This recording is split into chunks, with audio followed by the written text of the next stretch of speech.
This is Meyers Manx with another world famous Meyers Manx Dune Buggy video. As you can see, I changed my whiteboard. It went from building the perfect Meyers Manx 1 Dune Buggy to improving the perfect Meyers Manx 1 Dune Buggy. Front disc brakes. I installed a set of front disc brakes. We'll get into the kit number I used and how I installed them. Let's take a look.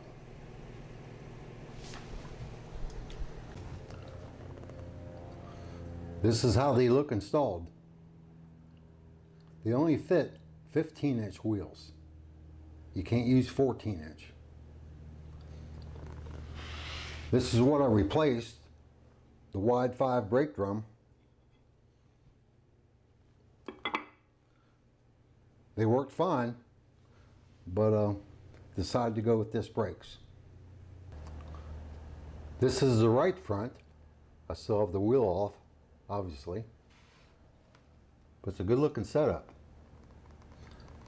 I also checked the run out on the right rotor, and that was about the same, 6/1000ths of an inch run out. I already drove it, and there's no brake pedal pulsation whatsoever, so we're good to go.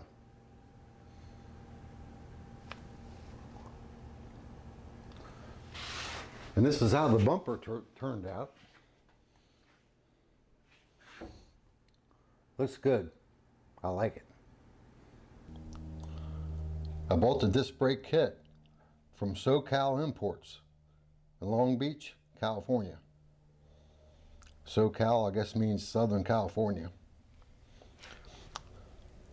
The disc brake kit, part number 498, 492 CF, was $249.95.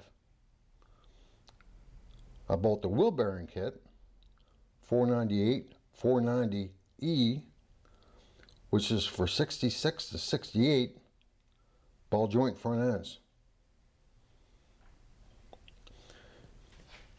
You have to buy 10 wheel studs, 601, 102.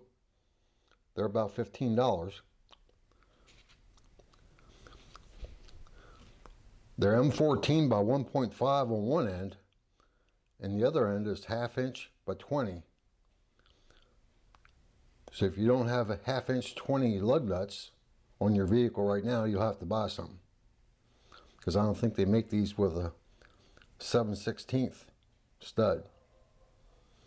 At least they don't have any available.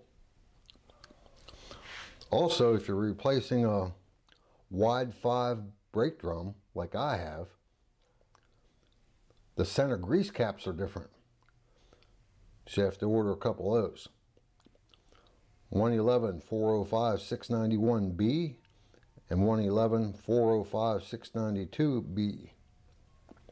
And like I said, these are for ball joint front axles.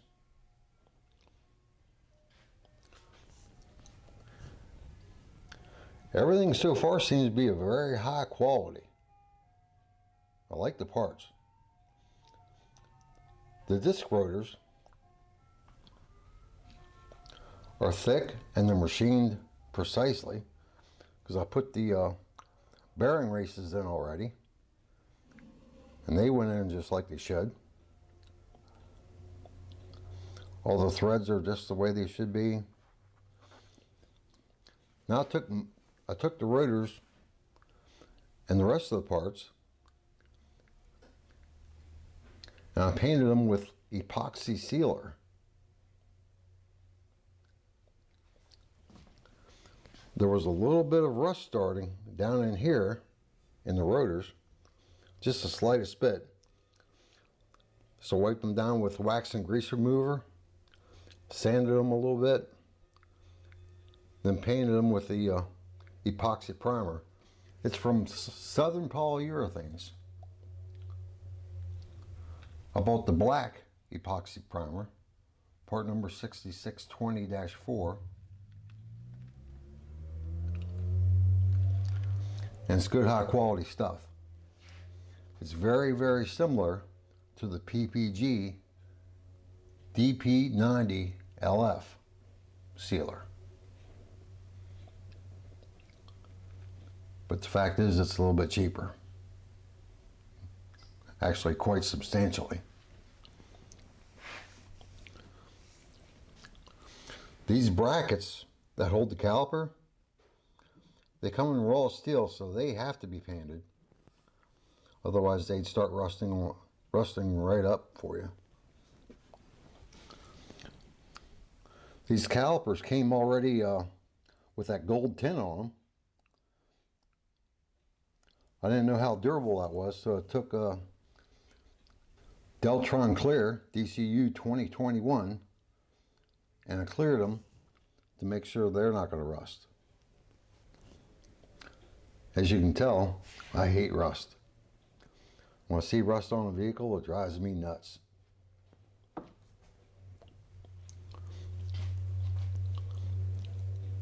The wheel bearing kit does come with the grease seals. You get the bolts to hold the caliper onto the brackets. Other than that, it's pretty much complete.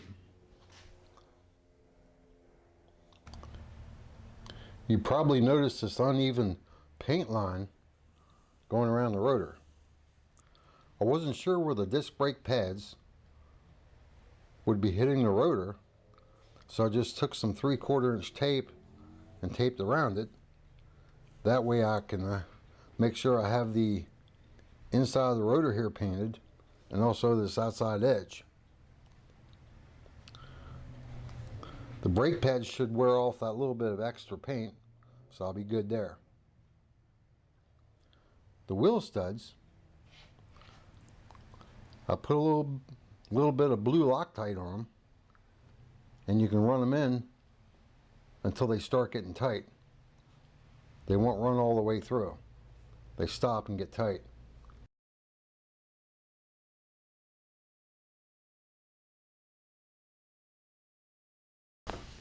First thing I'm going to do is take off the Swill adapter. It's 4 3/4 bolt circle, but it does have 1/2 inch 20 studs, just like the ones I put in the rotors.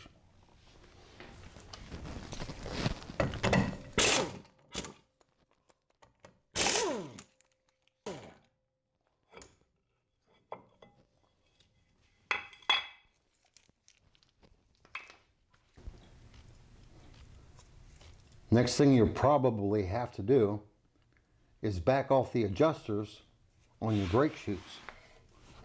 That's what this hole's for. Get in there and back them off. That way it's easy to get the drum off. Next thing you have to do is remove this clip that holds the speedometer cable, which is right there. Take that off. I use a pry bar to get that center cap off.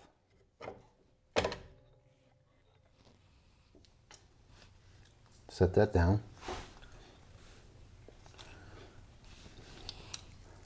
Then you need a 6mm Allen socket to get into the bolt that's in your wheel bearing adjusting nut.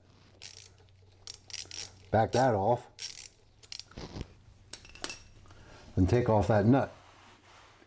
Now on the driver's side, this has left-hand thread. So you turn it clockwise to loosen it. It's the opposite way. Take that off.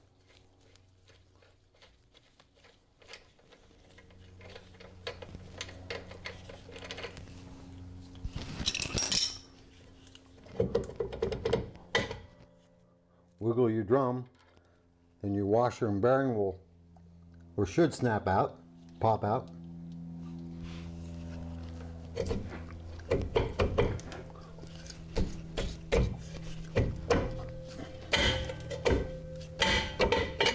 Then wiggle your drum off.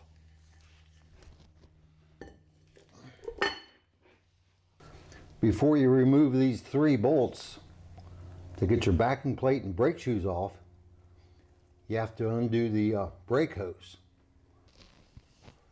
Take your 17mm wrench, put it on the outer connection at the brake hose.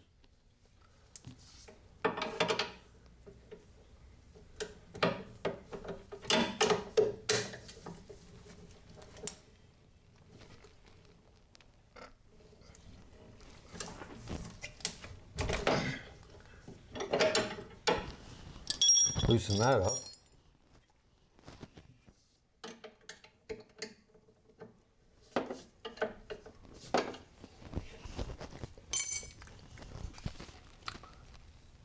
These red caps were inside the calipers where the brake hose goes in.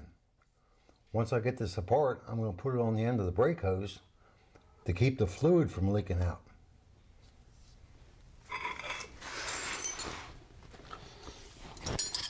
After that's loose, you can pull your retaining clip out.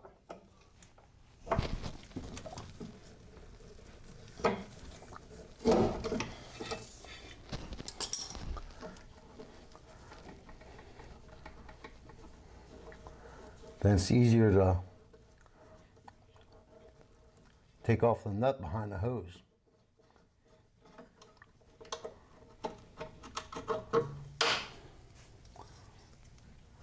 So I put the red cap on right there.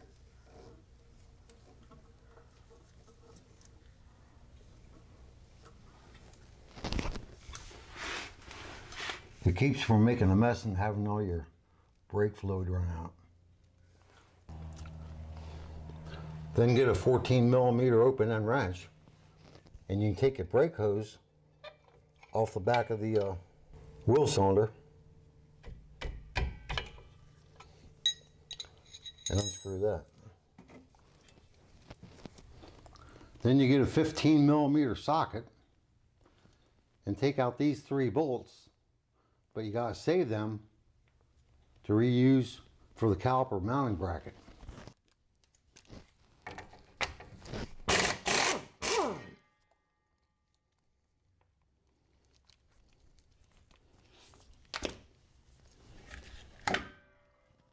And that pops off just like that. Naturally, I'm going to clean these up and paint them. And you have to clean up this surface so it's nice and smooth when you mount the caliper bracket on there.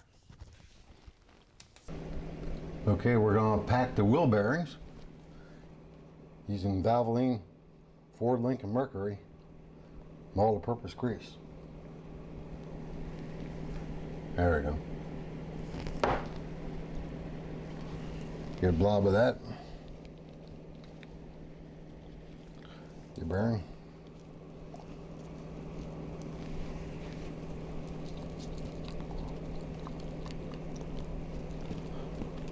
What you do is keep on grabbing. Add a little bit of the grease in your palm, in the palm of your hand, until it squeezes out right there. So you gotta keep on packing it in, which is why they call it packing the wheel bearings.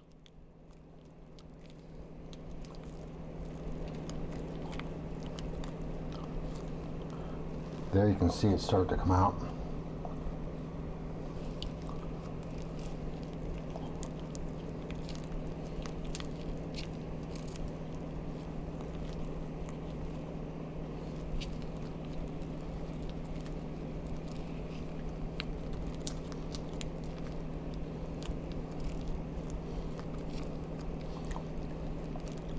Make sure it squeezes out around the entire ring of the bearing.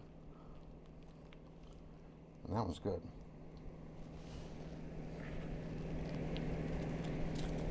That was the outer bearing. No, that was the inner bearing. This is the outer, the small one. Do that one too. These latex gloves really come in handy. Makes for an easy cleanup.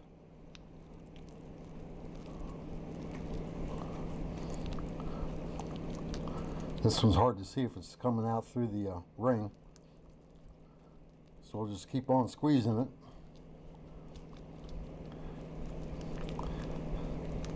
Keep on packing it.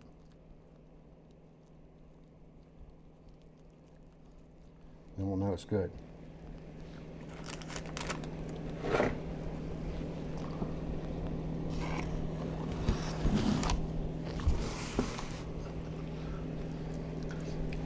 After the bearings are packed, take another blob of grease and put it inside your rotor. Work it all the way around.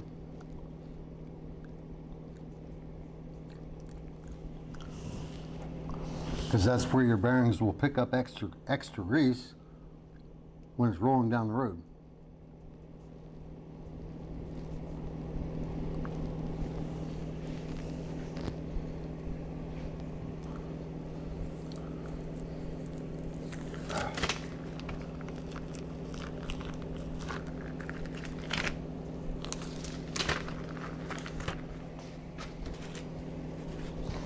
Like I said, it makes for a lot easier cleanup.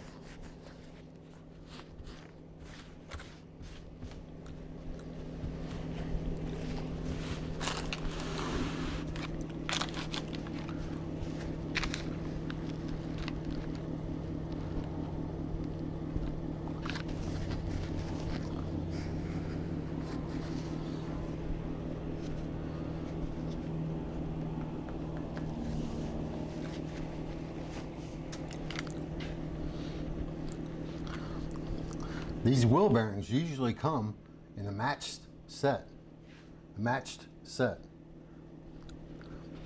So when I put the race in here, I also mark the rotor left or right. This one's left. And mark the bearing left hand. That way there's no mix up on left side and right side and which bearing is made for which race.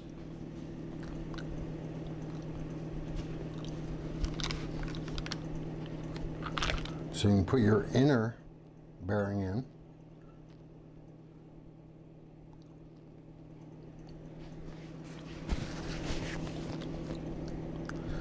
Then you can install the grease seal.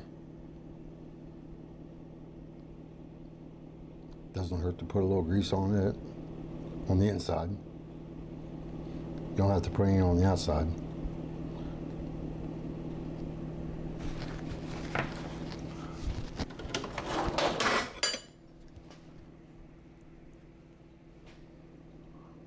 Then you can get a hammer and knock it in.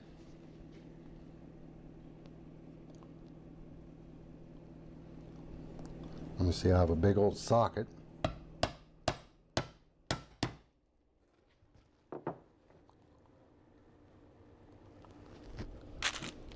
That's about it.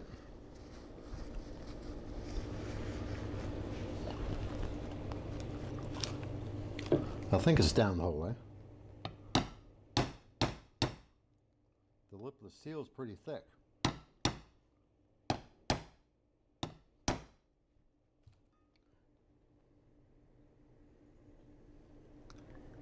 Yeah, that's in there. All right. All right, this is cleaned up and painted. I got all the grease off of it. One thing you want to check before you pack your bearings, make sure the bearings slide easily over the spindle. And you also want to make sure that your seal surface is sanded and smooth so it seals correctly. I used some emery cloth on it because mine was just a little bit tight, which is normal.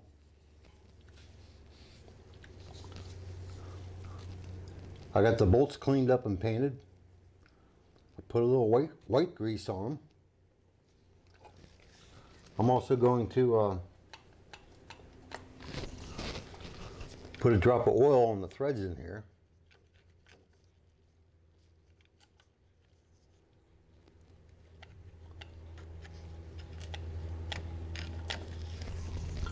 so nothing binds up.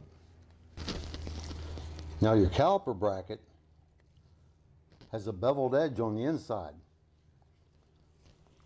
This part goes back.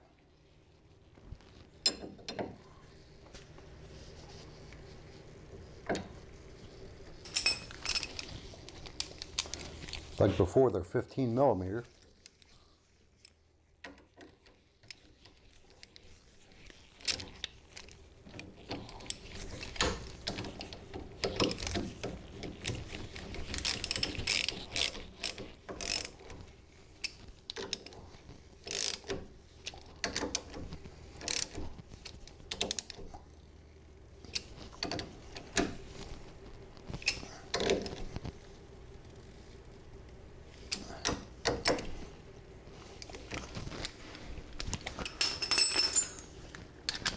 And they get tightened to 36 inch-pounds or foot-pounds, 36 foot-pounds.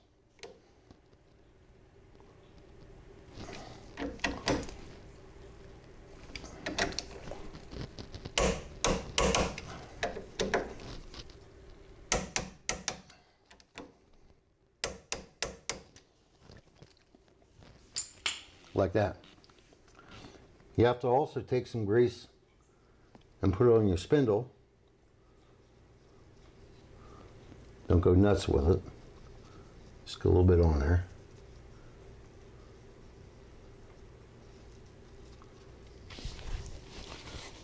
And that'll be good.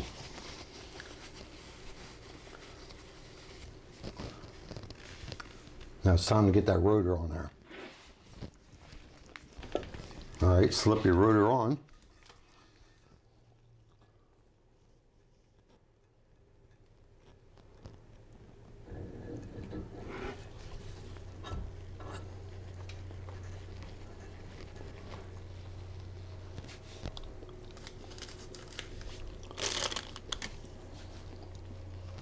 Put your outer bearing in, the one that you packed.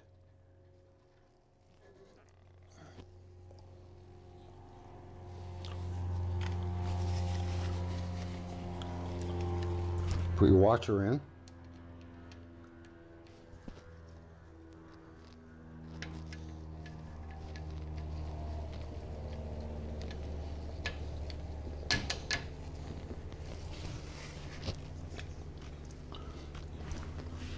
Bearing adjusting nut that you took off, put that in there.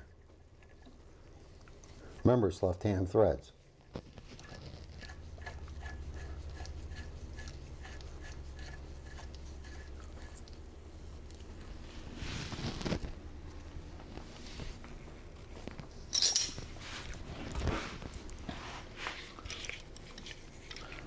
And take your adjustable pliers.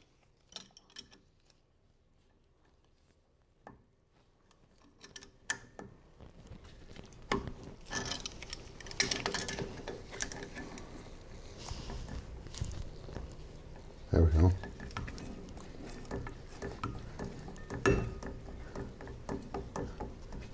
Keep on spinning your rotor. As you keep snugging up the nut,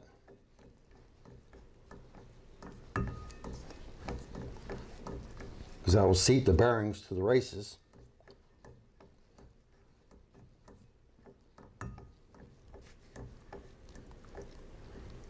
Because this nut only has to be snug. But you want to make sure it's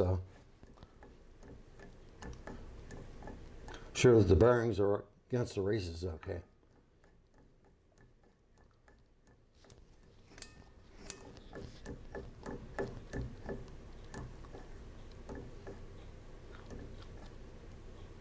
Just a little tension like that.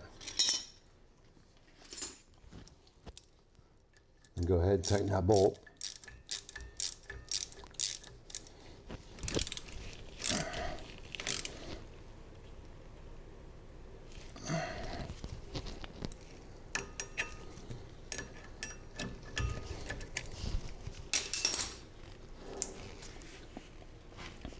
This rotor has a 4 3/4 and a 4 1/2 inch bolt circle for either Chevrolet or forward wheels.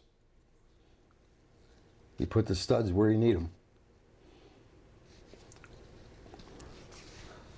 All right, we'll get that caliper on there. One thing I wanted to do before I put the caliper on was check the run out of the rotor.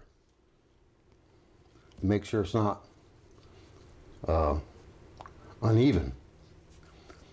Because if this thing wobbles in and out, that's what makes your brake pedal wobble when you're hitting the brake. You want to make sure it runs flat and true. Same thing as your drums. If they're out around, that will make your brake pedal pulsate. So right now it's set to 78. And as we turn the rotor up to 81.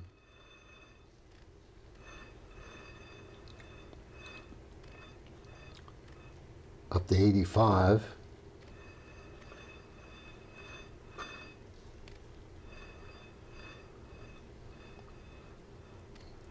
Now back down to 78. So it has a 7/1000th run out. I think that's pretty good. I'm gonna have to look it up. Just something I wanted to check. Well, don't make this mistake. Each caliper has 2 bleeder valves. One at the top, one at the bottom.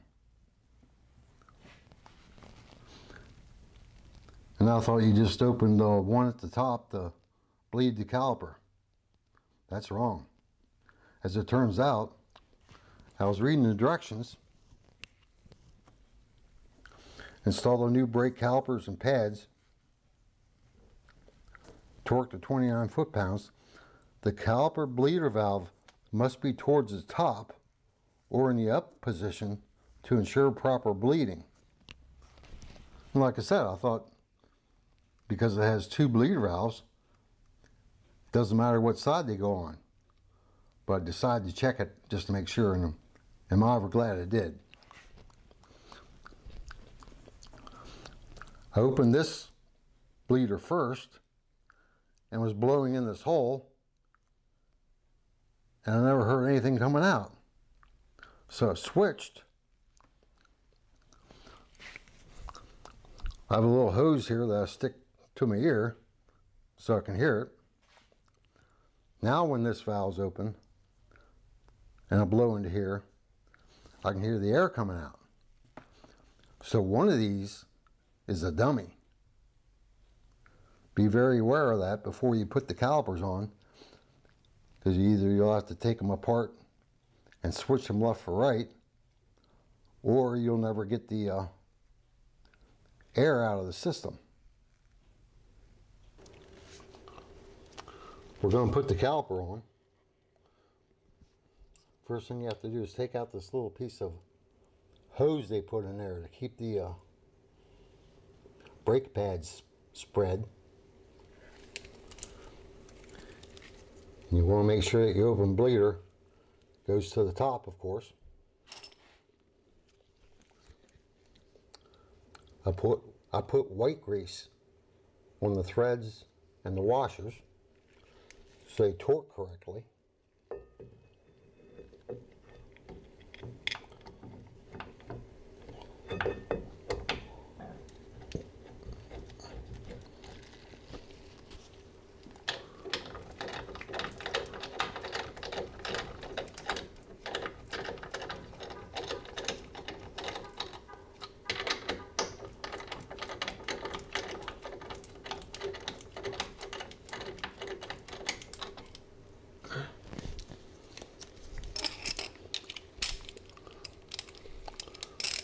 I tighten things up evenly.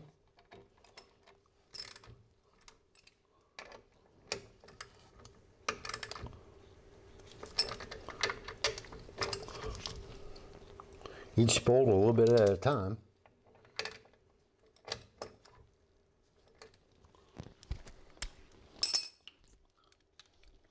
You torque those bolts to 29 inch-pounds.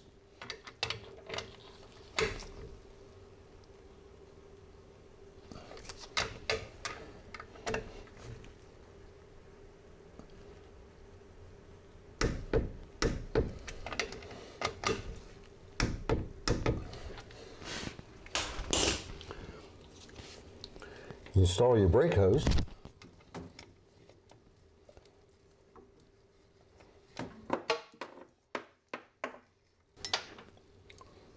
Get your 14mm wrench.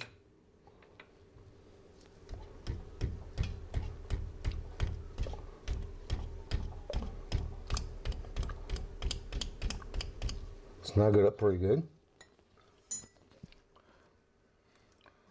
Take off your little red cap you use to stop the brake fluid from coming out.